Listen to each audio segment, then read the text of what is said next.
আমরা মাজারে আসছিলাম ঘুরতে। মাজারের পরিবেশটা ভালো, এখানে সাথে মসজিদ আছে, উজুখানা, বাথরুম, গোসলখানা সব একসাথে।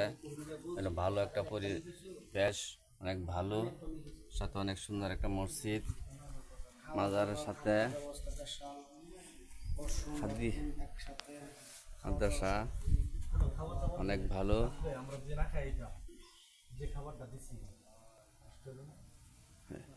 আমি একটা মিল পাইছি না, আমি এইভাবে না মাদ্রাসা অ্যাকচুয়ালি যে সময় আমরা ওই যে ইয়েতে চিল্লাতে যেতাম কাকরাই। আচ্ছা যাই হোক, আমি এখানে মাজারের মসজিদে গেলাম। কাকরাইলে গিয়ে আমরা ওই একজনের পিছনে একজন এইভাবেই ঘুমাইছি। খাওয়া এনে তো খাওয়া দাওয়া মানুষের নাই না দেয়।